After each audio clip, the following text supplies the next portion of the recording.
Yeah, I hope so too.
Mental health, like physical health, is something we all have.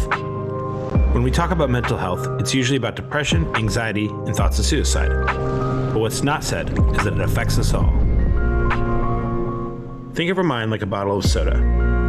Life shakes us up. And inside, the pressure builds. That pressure is looking for somewhere to go. And if we don't release it, it grows. It grows to the point where we can't enjoy the things we used to, we can't leave the house, or even get out of bed. We have to find moments to open up and release it. It can be as small as sitting still and taking a deep breath. When we talk to each other about what's bothering us, the cap comes off and pressure releases. Forget the stigma, all of us need to talk about our mental health. Start the conversation with hope for the day. We are in this together.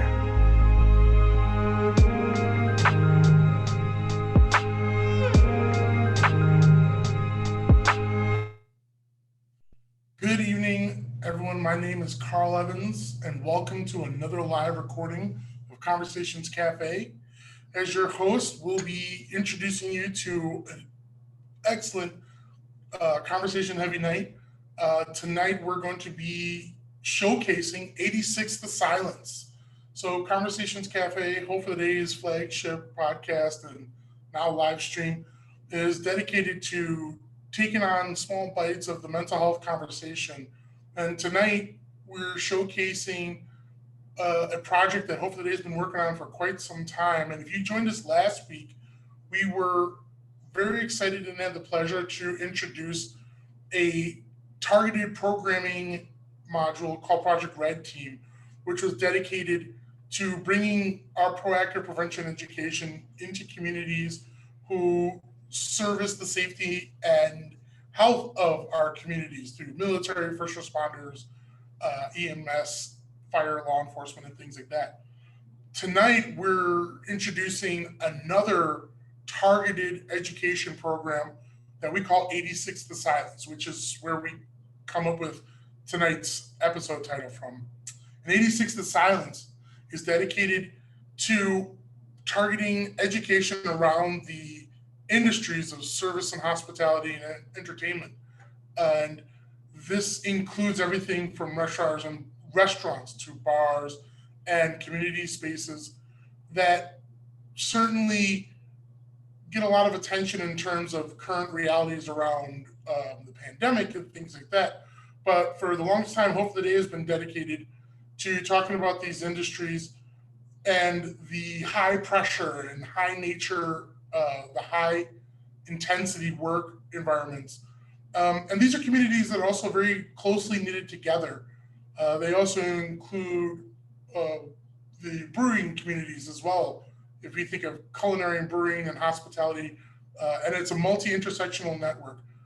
86 to Silence is a phrase that we were inspired to use from inside the industry. And just like all of Hope for the Day's targeted education programming, these are programs that are built with peers from the industry. It wasn't just sort of myself or one or two other individuals sitting inside Hope for the Day who decided to just think this up on a piece of paper. We connected with people from these community spaces who shared a passion for wanting to bring our proactive mental health education into their worlds, into their community spaces.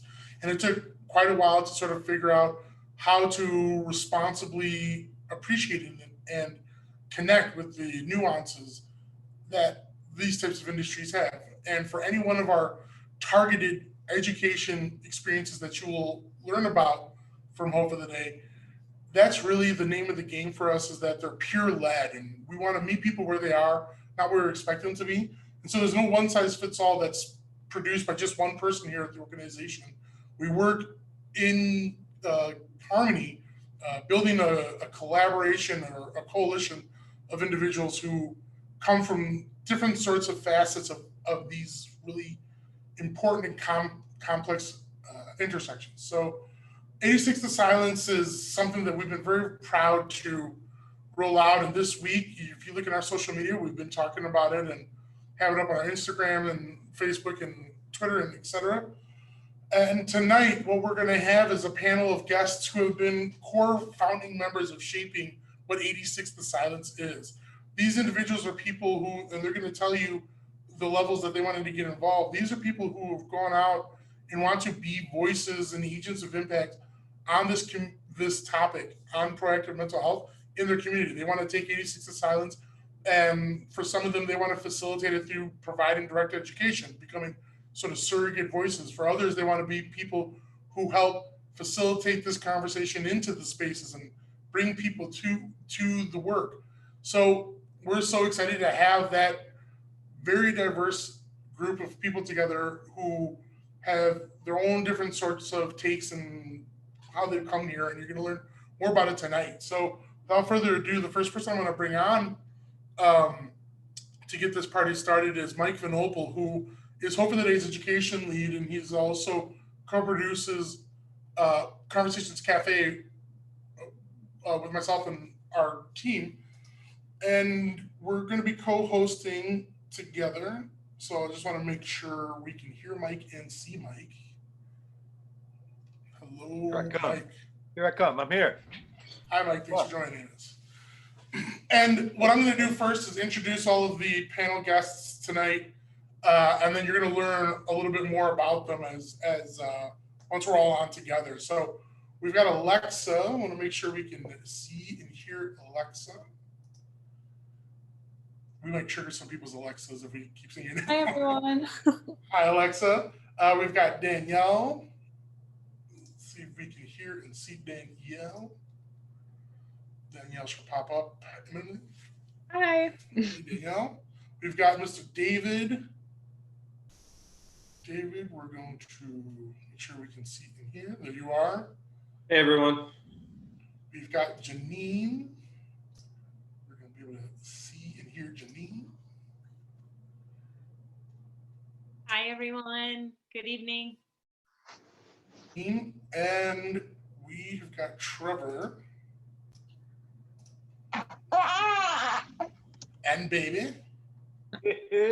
Activated. Make sure we can see at least a little bit. Yo, what up? So we got Trevor and baby. Hey, Trevor. Baby Griff. Hey.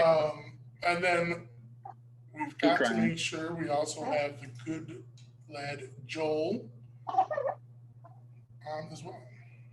Hello. There we go. Joel. Do you hear you? Let me see. Hey, sure. Great. Well, welcome everyone, and thank you all for joining us. Joel wants the baby. Oh, baby. Oh, we'll need an introduction when I do. So let's actually start with, since we were focusing so much on the baby, let's do a quick round of introductions. Let the folks know who you are and where you're coming from, Cotton Eye Joe. Trevor, we'll start with you. Thank you. Put you right on the spot. That's okay. You guys can hear me, right? Everyone can hear me? Good. Yeah? Good. Yeah. My name is Trevor Rose-Hamblin. I'm with Old Irving Brewing Company.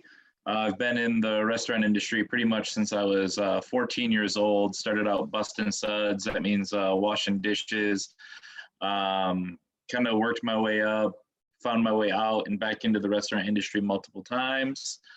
Eventually it led me to Chicago, where I went to culinary school and apprenticed at a little restaurant called Moto. Back in the day, was kind of known for its avant-garde style cuisine and weirdness.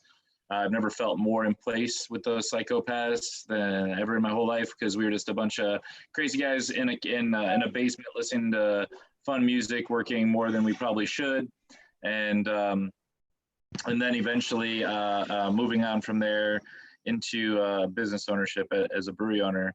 Kind of a pivotal moment in between all that.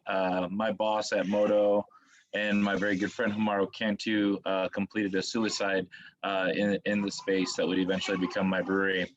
And that kind of set me on a path with Hope for the Day to kind of change the face of our industry a little bit more and start dragging the beast into the light and having deeper conversations about what we want for our beloved industry. I'm sorry, y'all. I'm also playing dad right now, so I'm also hearing a baby, so I'm not able to make like full thoughts. But Look at that, buddy. Look at that. that's who I am. Man. Yeah, there it is. Hops for Hope. Yeah. So what Mike's holding up there, that's Hops for Hope. So it's a beer festival, and it's also a beer that we created. And basically, I think Joel, do you have the cans in that room? I feel like you have like a little shadow box or something in that room that has the actual can. Yeah, you can actually see back there. The can itself actually has all of the Hope for the Day stuff on it, a series of resources, so people can literally have a conversation about mental health over a beer. That was a big win for us. And then having a festival at my actual brewery where people were having beers and talking about mental health and talking about suicide. It was a really beautiful thing. So we can't wait until this thing is over so we can do more of that. That's who I am. That's the beer Trevor was talking about. Yeah, that's it. Thank you very much, Trevor. And then let's go to Alexa. Hi everyone, my name's Alexa. I'm actually fairly new to the industry. I just reached my 2-year mark of being in the culinary industry. When I was in culinary school, I was able to get involved in a few volunteer opportunities, which then landed me my very first job at the Kimpton Gray Hotel. And then from there, I moved on to Lania Brava, where I worked for Rick Bayless, and I also got to know Miss Jeannine, who introduced me to Hope for the Day and 86 to Silence. After Lania Brava, I actually found my way back to the Kimpton Gray Hotel because I was offered my very first title position for the Sous position at Boleo, which is the rooftop restaurant and bar. So that's been really exciting.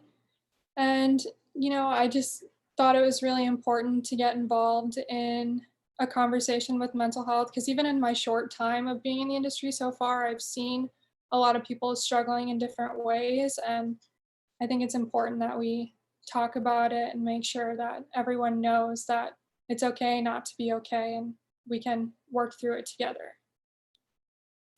Thank you, Alexa. And Thank you for sharing. Also going from Alexa, David. Yeah, my name's David. Like Trevor, I was basically born and raised in the food and beverage world, the son of someone who was in the industry as well. The last 10 and a half years, I spent my time here in Chicago, refining my career and starting as a line cook and working my way through the roles of sous chef, executive chef, and also years of front of house and general managing. Most recently, creative and culinary directing multiple restaurants within a group, and working with 86 to Silence has been inspiring, working with some of you individuals, and I can't wait to see it grow. I lost my best friend to suicide completion last year, and I met her through this industry. Though I don't blame this industry, I don't believe it does many favors, and I'm really looking to dive in and make life a little bit easier for people. Thank you very much, David. And then going from David, Danielle. Hey, so my name's Danielle. I've worked in Chicago in the restaurant industry for, I guess, the past 8 years or so. Most recently as the pastry chef at Bad Hunter, which is a restaurant in the West Loop. And yeah, I've actually known Mike for quite a long time and have been interested in the work that he's been doing. So when he asked me to be a part of this, I was definitely really interested.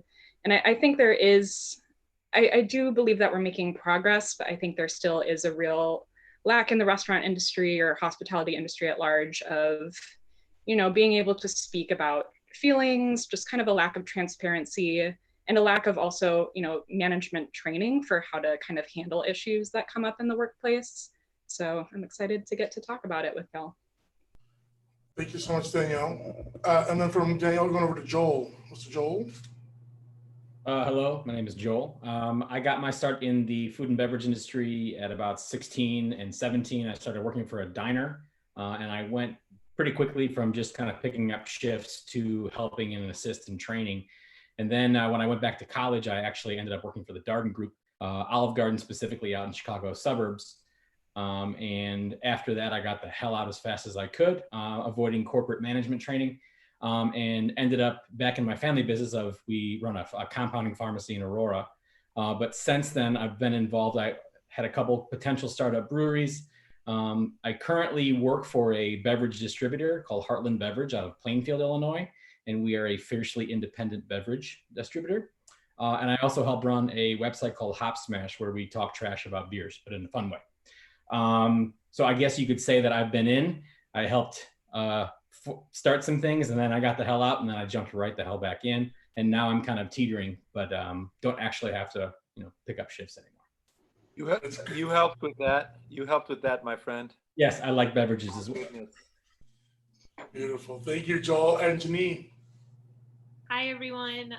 My name is Jeannine Wise, and hang on a second here. Okay. I've been in the hospitality industry about 30 years. I've worked everywhere from Kentucky Fried Chicken to Charlie Trotter's. I worked my way up as a server, and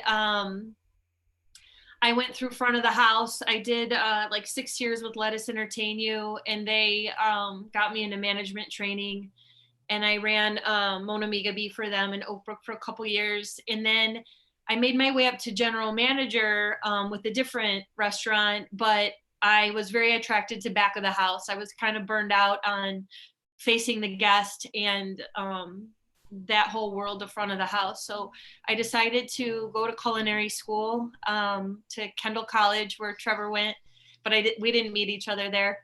And I started working my way up through back of the house, and I did production cooking for Whole Foods for a couple years. And then my first chef job was to open Eataly Chicago. And that whole time I was involved in a lot of urban agriculture and beekeeping. And then left Eataly to open the Virgin Hotel and be the chef, part of a team of 6 outlets there. And then I found my way about 3 years ago to Frontera Restaurant Group and working for Mr. Bayless. And they originally hired me to be a research assistant to help him with his next book. And then I was offered a job to be the education and training director of the company. And then it turned into me being his culinary assistant and doing research development and events and demos and things like that, and still doing the education stuff and the research. And then we came up with the idea for a training school and something that would take the place of needing to go to a culinary school. And so we created Impact Culinary Training, which operates out of the hatchery in Garfield Park. And it's a social enterprise. It's a nonprofit workforce development training program that teaches youth on the West Side culinary fundamentals, and we do a ton of wraparound skills. Now, to go up this whole path that I lived with mental health, I finally got a diagnosis of depression, and I probably have had that all my life, but I wasn't diagnosed. And so it's very easy to hide diagnoses in the hospitality industry, because if you're intense, if you're aggressive, if you're a little bit off, we fit. A lot of us fit. But the way that I chose to cope was through alcohol. And that got me in a lot of trouble. And I almost died just because I didn't know how to cope. Thank goodness I got sober almost 4 years ago. And I don't accept any stigma for what happened to me, because other people, I don't want anyone else to die. Going along with that, and I think it's really important to have sober people in the industry. I'm not saying that's what you have to do if you have mental health issues. It's what I had to do. Another thing in our industry is that I'm losing about a friend a year, whether it's through a completed suicide or through an overdose, which is definitely a mental health event. And it's extremely traumatic, and it's not necessary. I don't want to lose another friend. And I feel like if we're open and honest about what's going on with us, and we're vulnerable and transparent, and we can be beacons of hope to each other and guide our businesses and our staff with empathy, I don't think we have to lose anybody else. Thank you. Thank you so much, Jeannine. And that's, I hope for our viewers and listeners right now, you're paying attention to the fact that we have a group of folks here who are representing a very, very, very different series of pathways within this world that we're calling an industry. That there's folks who are front of the house, back of the house. There's folks who are coming from levels where it's at front of the line and have ended up in the administrative levels, people who have found themselves inside and outside of the industry, thought they were out and found a way to come back in. And it's different ages and different sorts of identities and backgrounds to it as well. But the connection around mental health is because wherever you're coming into this conversation, that's a part of all of us naturally. But if you were listening, people are talking about how they've seen it impact either for themselves or people they know. And I think that's really where we start kicking this ball forward a little bit, because when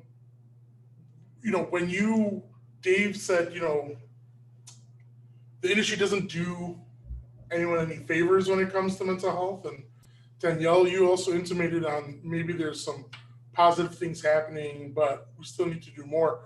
What I'd like to do is just play stupid for a moment, and think about all the folks who love going to restaurants and love going to breweries and love all the parts of, being the guest.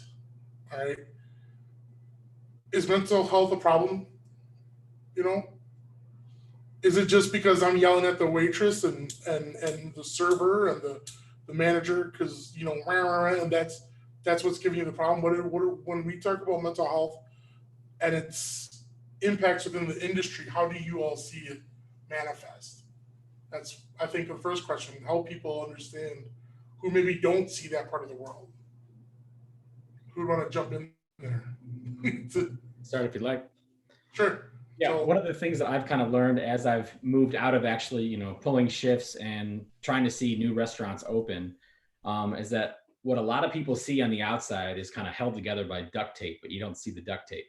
But then when you get back a house, everybody's kind of put together with Band-Aids and toothpicks. And it's like something very, very small can set off like an entire kitchen, and it can take weeks to kind of pull yourself back.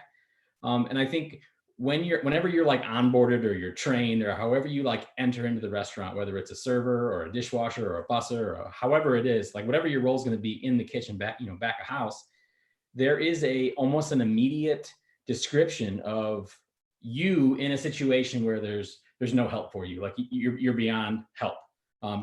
Basically say, oh, you're in the weeds, and you want to avoid that. Well, when somebody's in the weeds, it doesn't always stay at work. And also when you're at the weeds outside of work, that doesn't always stay outside of work. So there's a lot of this idea that the second that you get in, you got to be productive and you have to be, on your shit. And what that does is it makes your ability to perform at work a kind of a conversation at the pass. And it can become incredibly catty, and there can be a lot of people that are bullying, just trying to like have fun, but they end up bullying other people because their output isn't as strong as the other guy. So it's almost immediate, at least from my experience, and then now seeing these restaurants kind of open, is that if you don't tackle that and make your culture something that doesn't promote piling on and saying, oh, look at Johnny's in the weeds, and it doesn't kind of work towards how do you work as like a beehive, a finely tuned machine. All of these different types of politics between roles in the back of a kitchen, if you don't like stay on top of it and make that culture communal, can end up being incredibly adversarial. And it's incredibly uncomfortable when you're new to a restaurant in any capacity, because you immediately have to, number one, try to fit in. So it's like freaking high school all over again. But there's also an ebb and flow of some pretty damaging words, because every kitchen that I've ever worked in or been in back of, they're all cussing like sailors and talking trash to one another. And yeah, part of it is, the communal brothership of talking trash, but a lot of it is pretty damning, and it would be considered offensive if you, wanted to go in that direction. But that's a whole nother topic about stigma. But I think that just on its face, all you normally see about the restaurant is the tight tie or the awards on the wall. You don't always see things from the back of the house. So from my perspective and experience, absolutely mental health is an issue we should be talking about in every restaurant, front and back. Yeah, I saw Danielle and Trevor. Trevor, did you want to?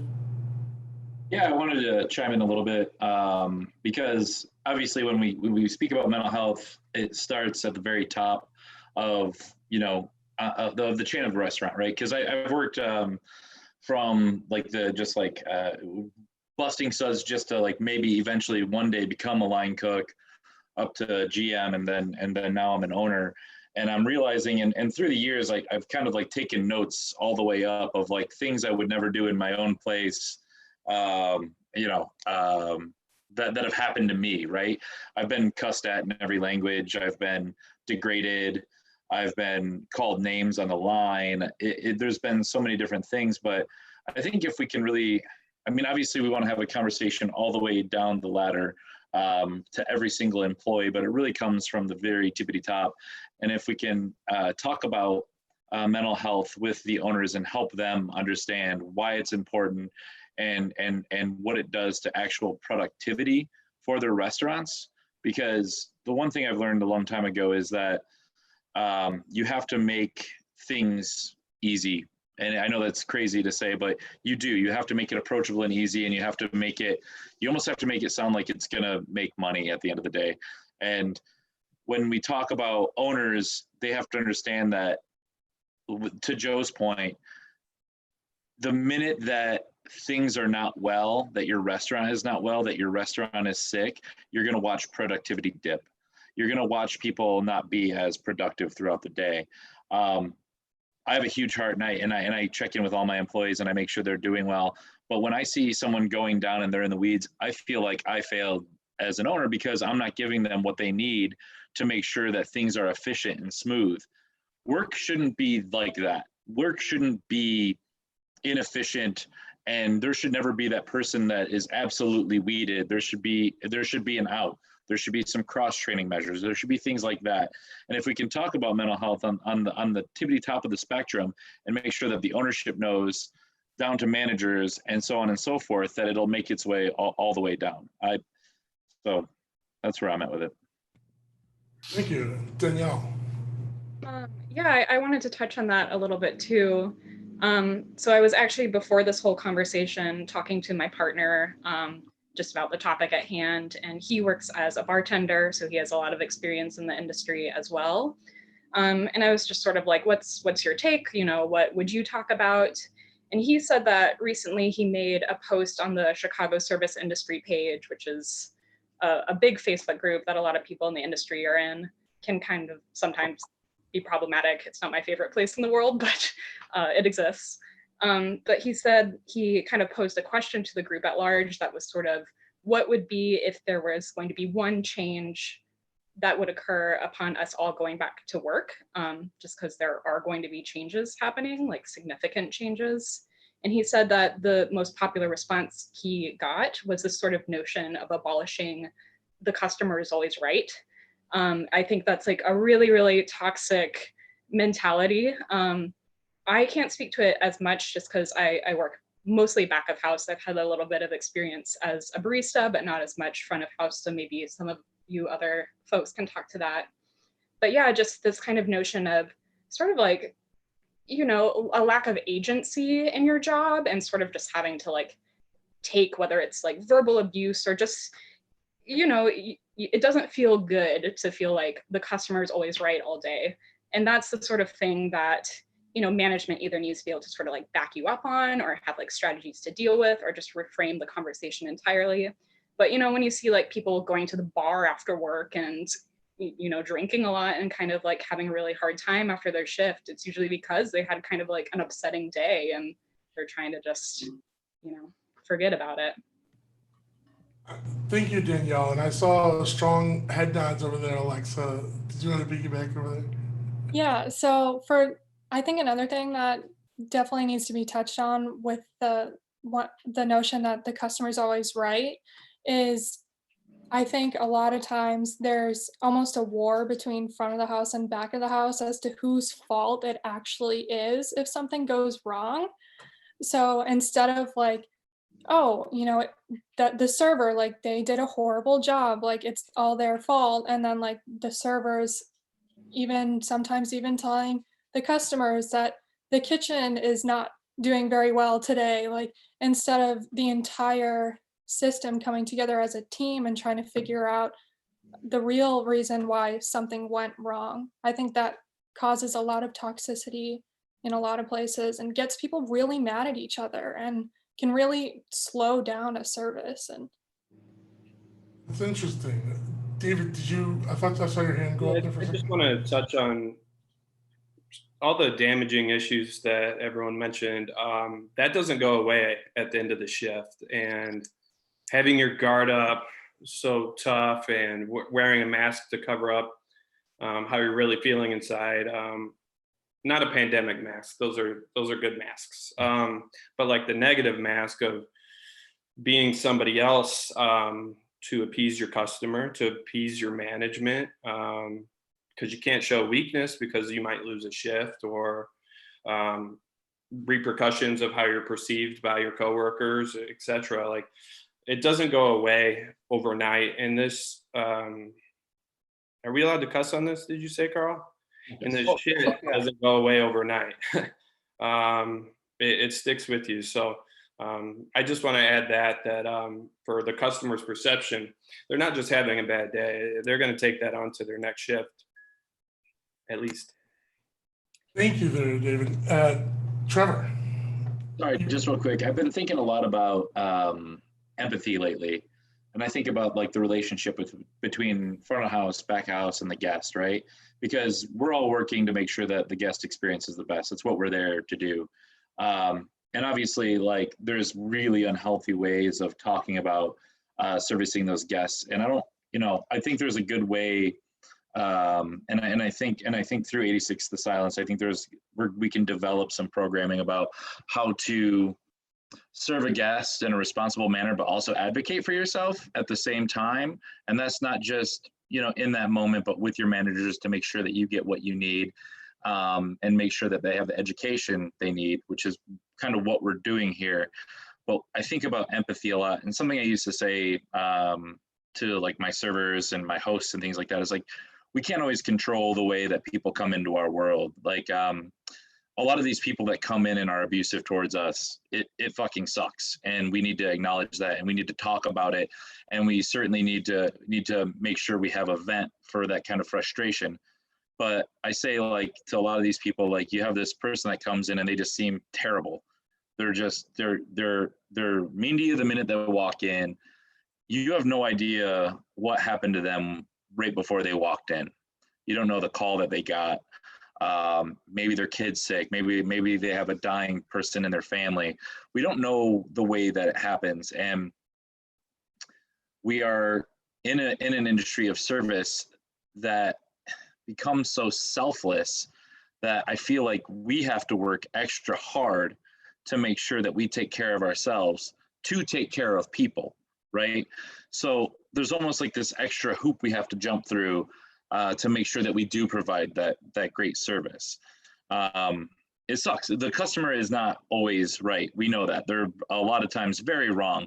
But if we can understand mental health and we can understand the human psyche, then we can understand that that is not personal. That person might be struggling. And then how do we develop even more empathy towards them through education, through training, through what we're doing exactly here. So I had that thought. Thank you, Trevor. And it's here where I think we would want, folks who are watching and listening right now or in later days to really think about something, whether you have seen, pets are always welcome on camera.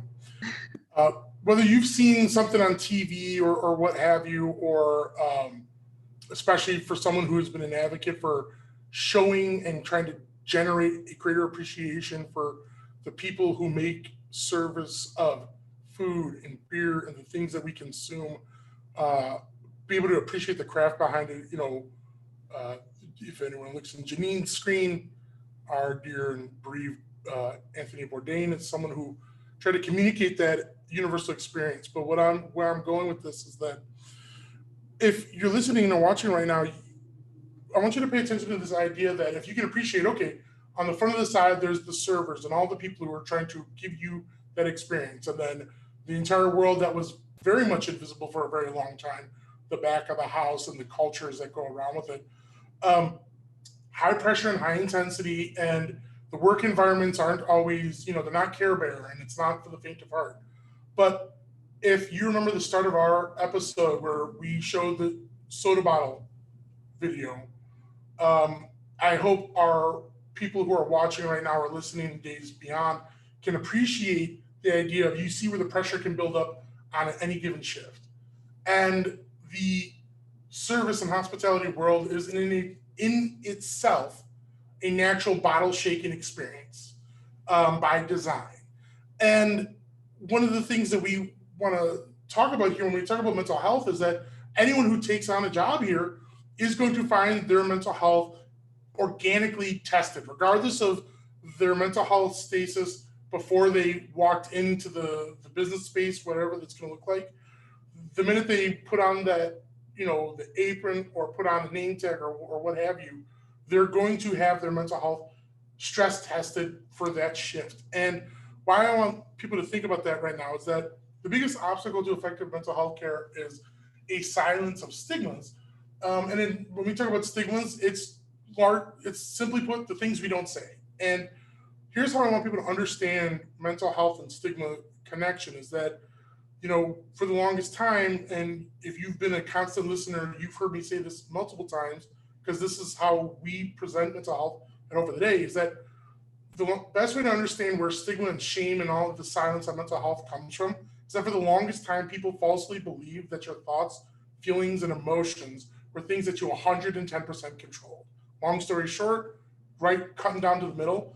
And what that means is that if you had a difficulty managing a part of your life that was based on your thoughts, feelings, and emotions, things that we know as mental health now, it was a reflection of some sort of failing or weakness on your part. It was ultimately a failing of your competency. So let's bring that back to 86, the silence. When we talk about mental health challenges within the service and hospitality industry field, like any other sector of our life, a mental health challenge oftentimes can be a reflection or an interpretation of a lack of competency, a suggestion that you're incapable of doing something. And so concealment, just like in any other world, whether it's law enforcement or corporate CEO suite, whatever, you hide it and you need to hide it.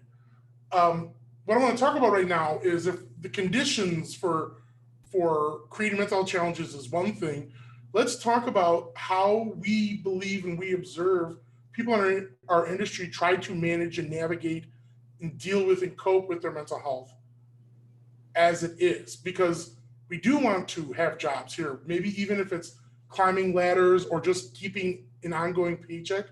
So if you do find yourself under challenges, you're probably going to do everything within your power to try and hide if you're in the weeds or you're not doing so well.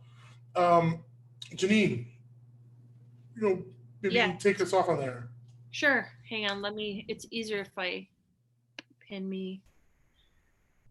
Basically, what I wanted to say, what was coming up for me when you were talking, are a lot of things that I think people can recognize that maybe they've seen, even if they don't work in the industry. But if you do work in the industry, you have been told to go cry in the walk-in. You have been told nobody needs to see that. Go cry in the walk-in, go handle your business in dry storage, go smoke a cigarette in the alley and come back. And in that time, you are expected to have handled your business. I'm not talking about my current job at all. I'm talking about situations I've been in the past. Another thing, another phrase I'm sure we've heard is, if you can't take the heat, stay out of the kitchen. We were talking about that this morning, practicing 86 to silence. It's suck it up, princess. We've heard that. We've heard a lot of terms.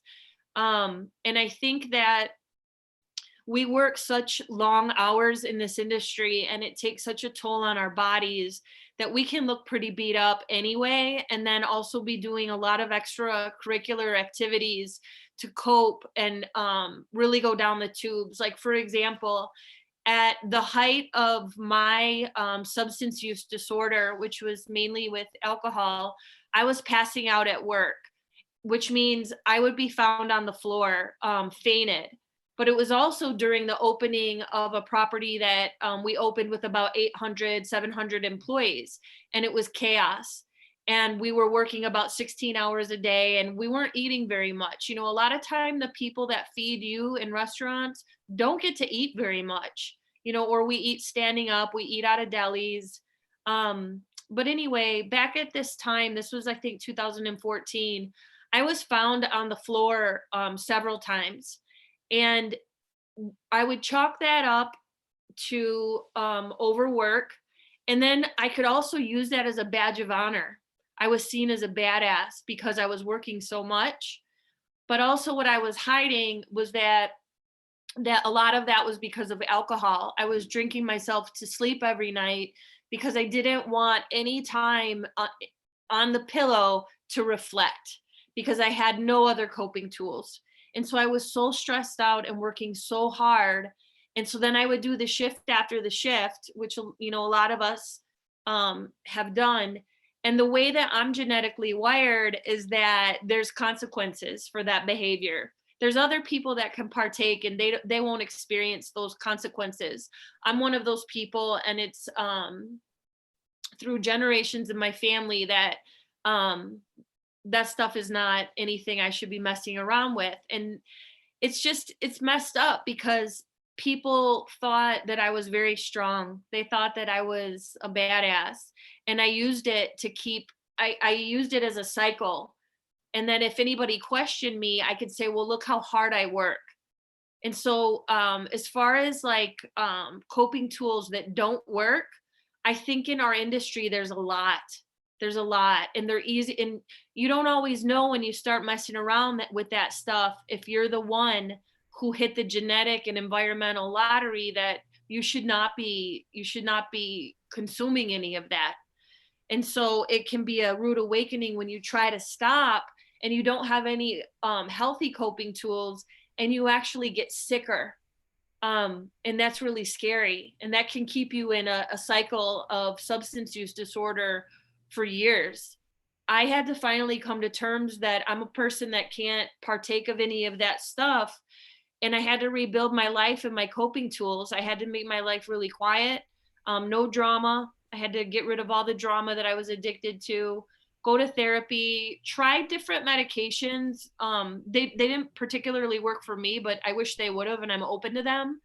And I got into a Buddhist-based recovery path with a lot of meditation and yoga and things like that. But again, you know, what works for me might not work for everyone. I received proper training to listen to my brain, whereas someone else, the first time they're alone with their thoughts, so much trauma and terror can come up, it can shove them right back in the other direction. So I want to make sure that when I say like what I do, it was a battle. I almost died, but it also might not work for everyone, or you kind of want to make sure you get the proper guidance for that stuff as well.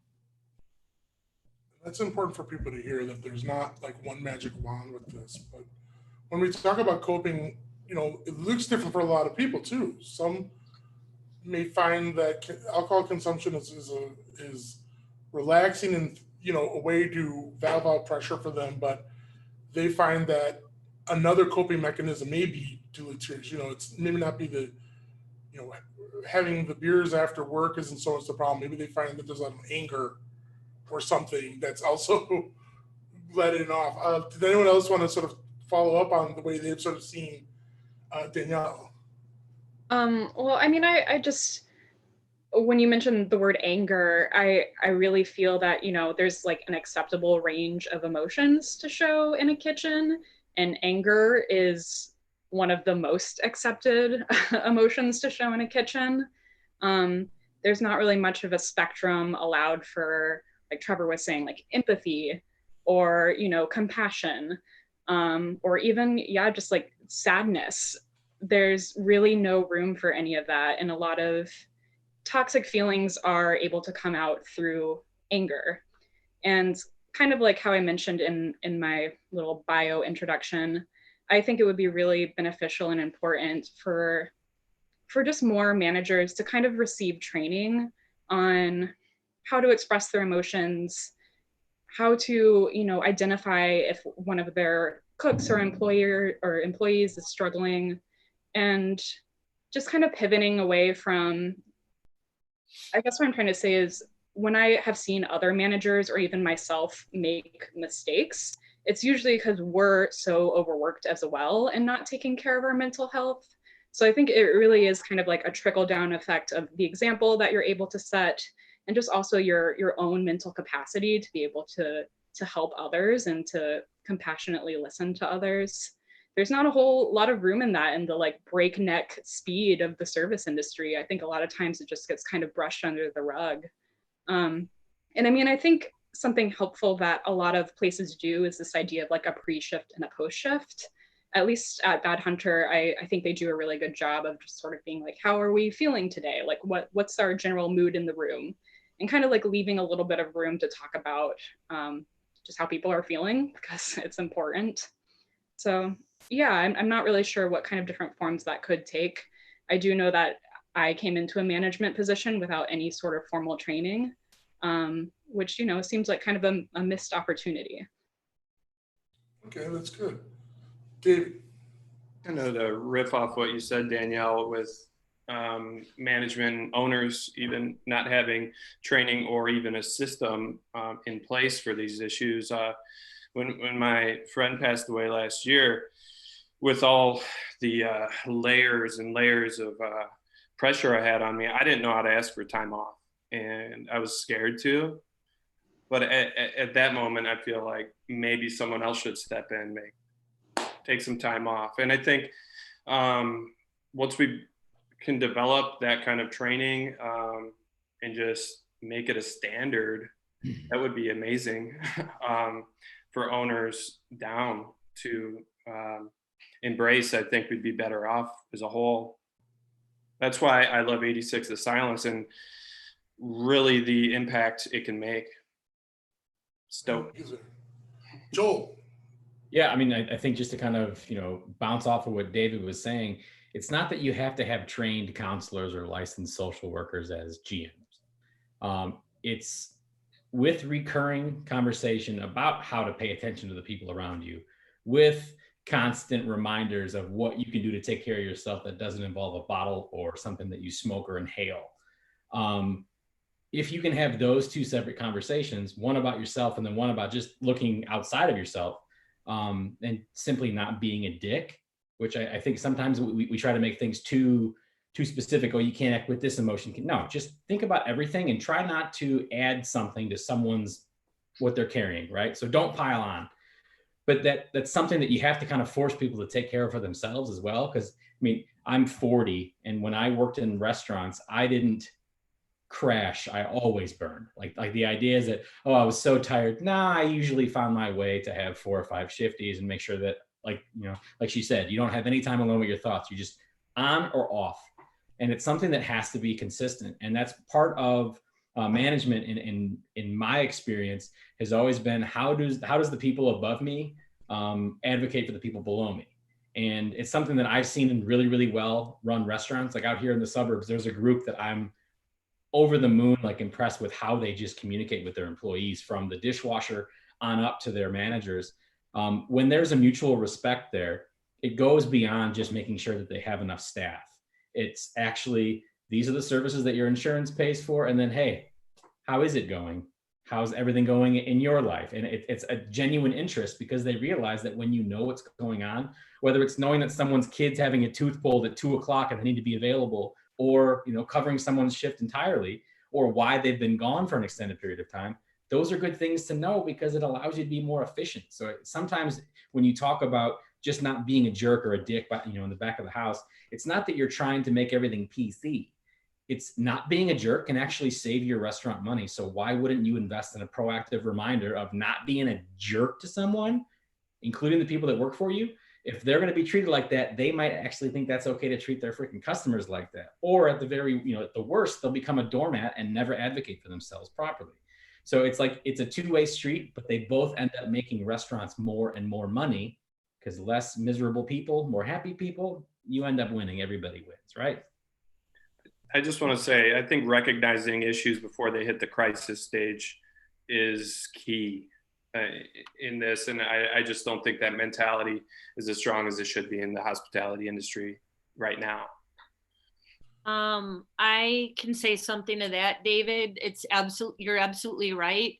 I've heard a lot of us in our industry complain, but it's not always taken seriously. And I think that really learning how to check in with each other, like restaurants will learn to do when we train them on 86 The Silence, taking it seriously when someone's talking about how unhappy they are in their life, and offering them resources or empathy, a shoulder to cry on, giving them a pep talk.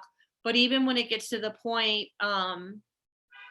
where you have to get someone else involved, I had a situation 2 years ago with my friend Quincy, may he rest in peace. He was a pastry cook at Boulevard, but I knew him from, he was in recovery with me. And he kept telling me that he felt suicidal. And I kept asking him, what do you want me to do? Quincy, do you want me to call 911 when you talk like this? I don't know what to do when you talk like this. And because I was afraid of what would happen if I just went ahead and called 911. I was afraid. And he would say things that, he was planning on doing. And I kept thinking that I had more time. And, that didn't end up the way that any of us would have wanted for Quincy. And I have to believe now that that's what he truly wanted, and he saw no other way out.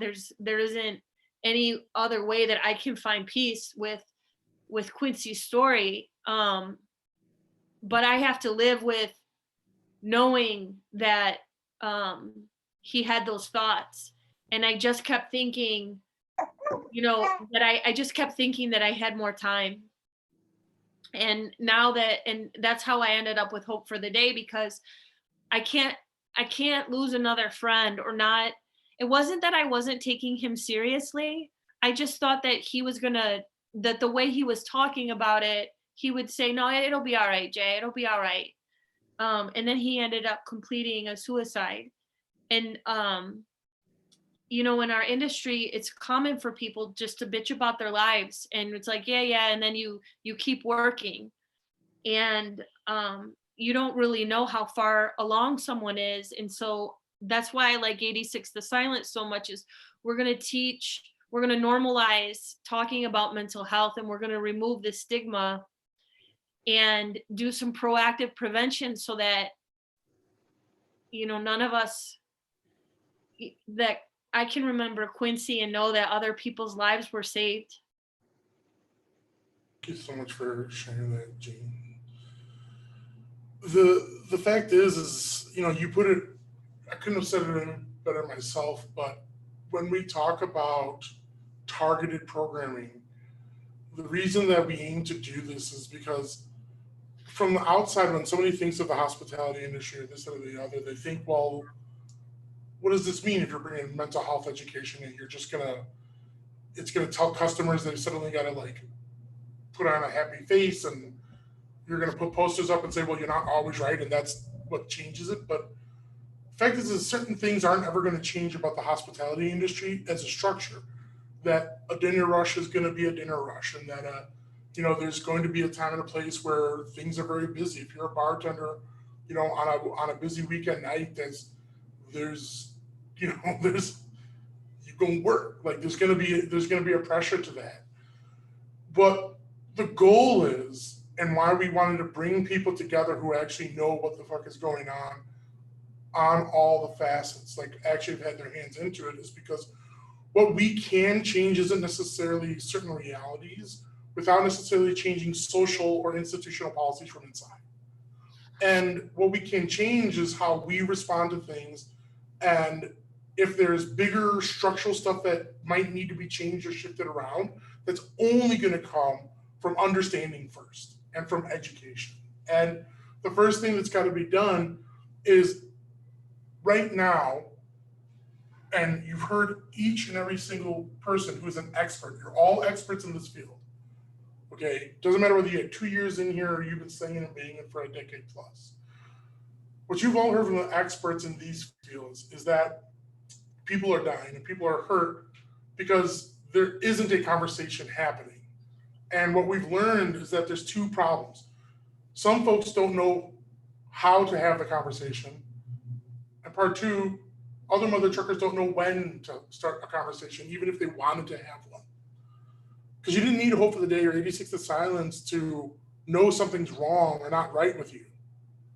But what we can do and what this program can do is it can help create a bridge for people to find supports, find understanding, find agency to make positive impacting change.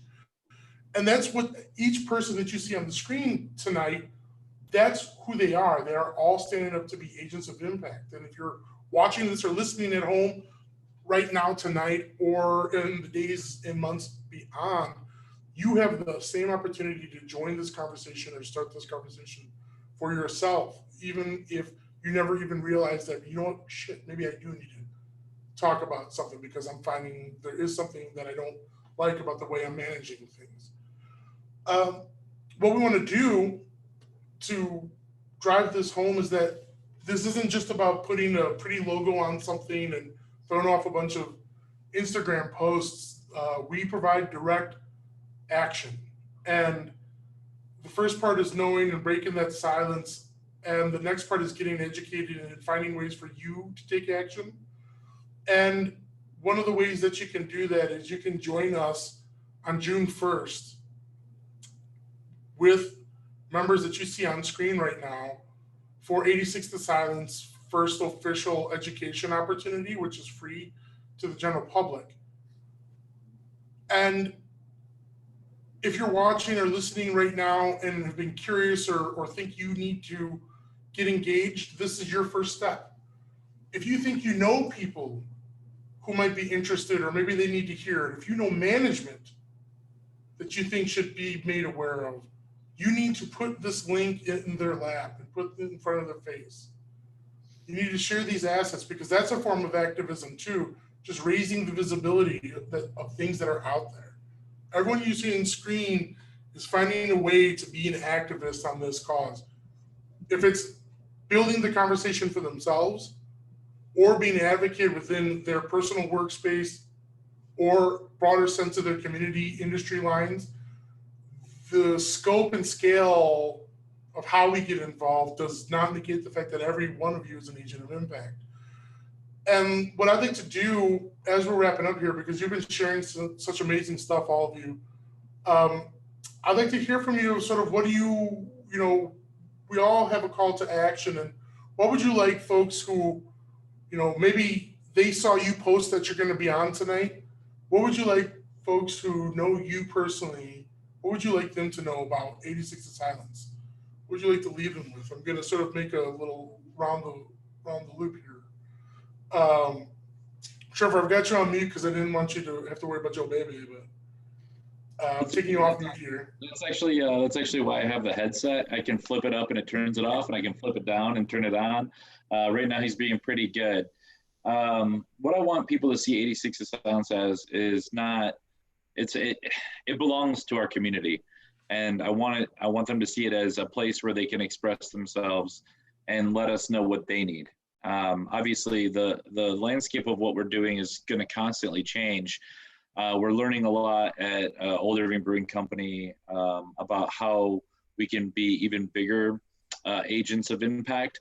But we want to hear from the community. We want people to take up. We want them to show their managers what 86 to Silence is. And we really want things to kind of go from right here, right now, and we want to spread like wildfire. So I hope that people know they can reach out to us. You have our names. You can reach me, Trevor at oldirvingbrewing.com. We can have conversations about how we can kind of evolve as an industry. And each one of us, no matter if you're a dishwasher, a busser, a server, look, man, like, for some of us, this is life. Like this industry has saved my life like 3 or 4 different times. Yeah, I love it, and I don't think that it's just a job. A lot of times that people think a lot of the stigma around restaurant jobs are like, this is something you do in college, to make the ends meet. No, like this is something I've decided to make my livelihood, and I want it to be a healthy environment for every single person. So please reach out. Please treat this as it's your own. And if more people get involved, then it's going to become even more powerful. So that's what I have to say about that. Griffin agrees. So thank you, Trevor, and newborn Griffin. David.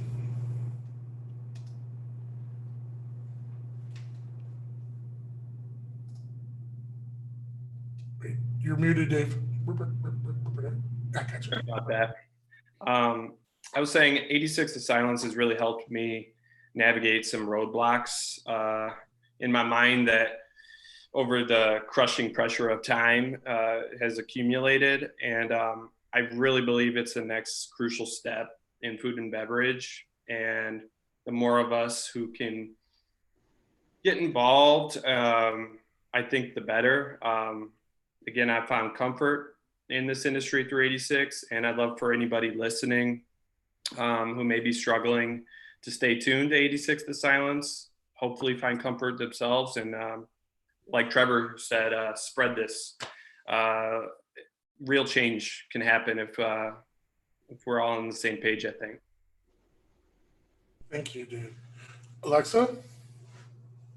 So 86 to Silence, to me, it's not only about everyone in the industry, all of the workers that are in the industry, but I also want to make sure that families and friends of people in the industry are aware of what can possibly be going on as well. Because sometimes, well, I know, at least in my experience and for most people that I know, like, you don't really talk about how toxic sometimes the industry really can be with your loved ones. And for me specifically, like, this industry has helped me a lot, and I've become the happiest I've ever been working in this industry because I'm super passionate about it and about food, and I've met some really awesome people. But actually, like, the weird part is this virus has actually making me step away from the industry has made me realize like some things that really are going on, and that's what really drew me to 86 Silence, because it gave me time to reflect. And so I really hope that people, especially with this time off, can take time to really think about what they want this industry to be like moving forward, and really gain support from their family and friends as well. Thank you, Alexa. I'm glad you brought that up too, because it's both for the worker and the people who support, if you're the employee, the worker, the manager in here, we're not islands. Joel? Yeah, as far as kind of understanding where 86 of Silence can fit in and why I feel that it's important, understanding that every restaurant is just one little tiny example of an entire ecosystem of ins and outs and personalities and politics and money and time and politics in between people and companies and all that stuff. Understanding that when you have a conversation as a server, or have a conversation as a bartender, or have a conversation, as a chef, a lot of your responses are going to be based simply on where you are in that kind of ecosystem or food chain. But I think from every other aspect, whether you're an owner of a restaurant, a owner of a distributor company, or you run a brewery or a distillery or a winery, if you make something and you have employees, you're kind of in this ecosystem.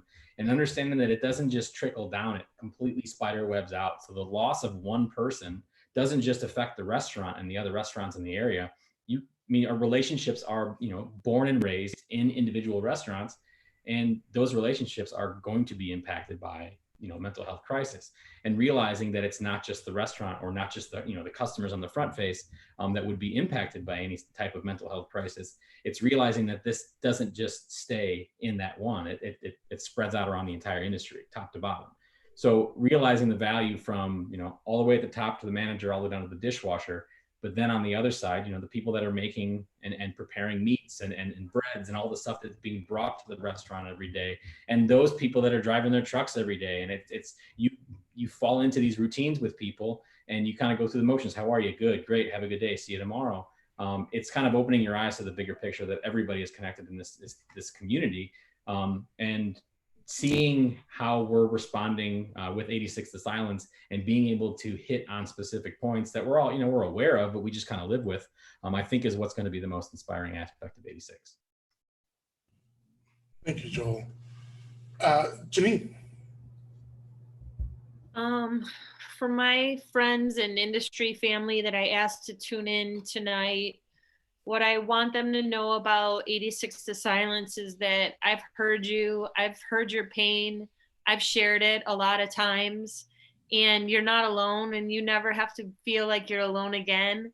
And we need everyone's voices at this table, especially any kind of voice, and that if you feel underrepresented, you are welcome here, and we can find resources together. There are accomplices, and I'm particularly thinking about my industry family that's undocumented and might be afraid to become involved because they might be afraid if they ask for help, they'll somehow get on record. And I don't have the answer for that 100%, but we can find it. We can find resources where those people that we care about so much, that are the most important people in our industry, can deserve and can have access to the same quality of help that anybody else has. Absolutely. So great. And Danielle? I'm really excited about this project, 86 to Silence. And I think people are really getting to the point where this is something we're ready to talk about. I think more and more people are seeing it as an issue. And especially, as Alexa mentioned, with this time off that we've been experiencing, it's really been an opportunity to reflect about some of the changes we'd like to see in the industry. and reflect on how we can like support each other moving forward. And as Jeannine said too, I think it's so important to lift up the voices of, you know, the marginalized communities within our workspaces and kind of be able to give this resource that, you know, it's egalitarian. All you have to do is just add your voice and tune in and be part of the conversation. So yeah. Perfect.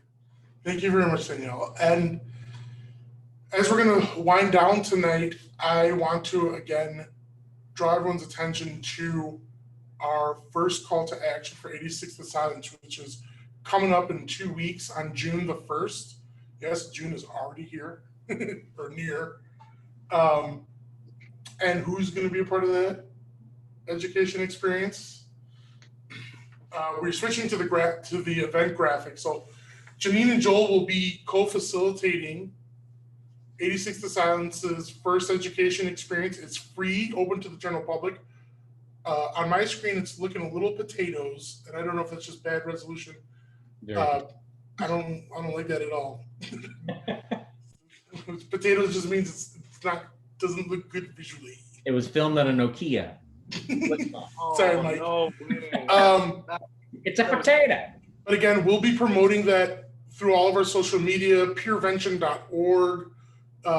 You can find the date for it, the RSVP date for it. And again, Jeannine and Joel will be co-facilitating that. Better? Potatoes? That's better. Yeah, this graphic is better. I'm telling you, my computer, Our design team would just be really angry if we're not showing like the beautiful work they did in its proper light. That's all I'm saying. But for all seriousness, it's a 1 hour experience. It's education and conversation, and it's a way to start the bigger, longer process. And again, it's open to the public. It's open to anyone, whether you're in the industry or want to support folks within the industry or learn more about how you can support. This is where that conversation really gets started. So I'm so glad everyone was able to join us tonight. First and foremost, I want to give a gigantic thank you to all of our guests. Thank you so much, everybody. I want to give a big shout out to the Conversations Cafe production team, Mike Vinopol, Rick Osowski, Vicky Cisna, and a big shout out to 86 The Silence's support team. Mike, who's that group? Well, we got so many people to thank that are involved in 86 The Silence and the cohort. There's people that couldn't make it tonight, like Claire from Emporium. There's Michelle from Eris Brewing and Cider House. There's just so many people. Jeff Fellows has really been hitting me up a lot too and giving me great insight, who I believe is your colleague. Yes, Danielle, over at Bad Hunter. Yep. So that's cool. And essentially, we have been given the tremendous opportunity through a partnership with the Illinois Restaurant Association. They're sponsoring this community call to action for the first 86 to Silence education.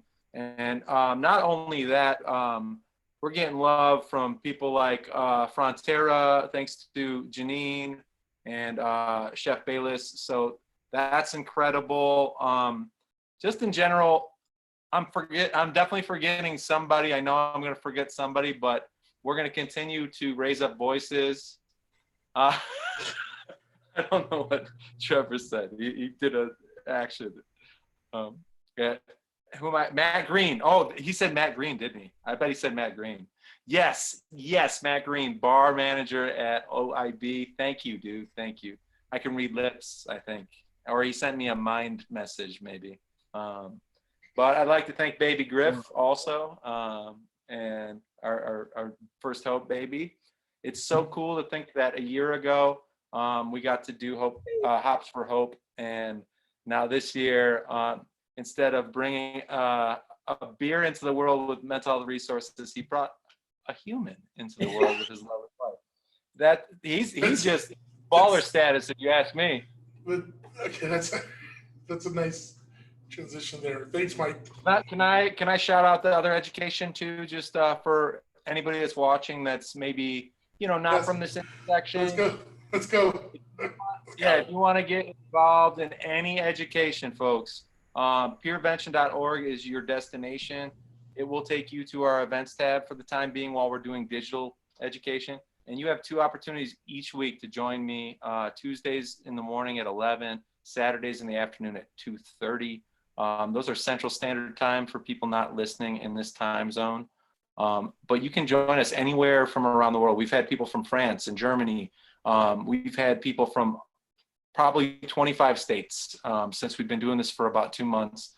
But I really want you there, because if you learn about peer-to-peer proactive prevention, you can impact your personal quality of life, and you can definitely impact the people you care about the most, your friends, families, and your coworkers. So thanks. That's all I really want to say. That's brought to you by our proud partners in prevention, American Foundation for Suicide Prevention, Banyan Treatment Center, and of course Janssen. So we're really lucky. Thank you very much, Mike. And again, so thank you, everyone. And I'm so glad everyone could join us tonight for 86 The Silence Conversations Cafe episode. We're going to be leaving you with a little hope for the day video and animation. And until next week, please have a wonderful remaining week and a safe and healthy weekend. Good night, everyone.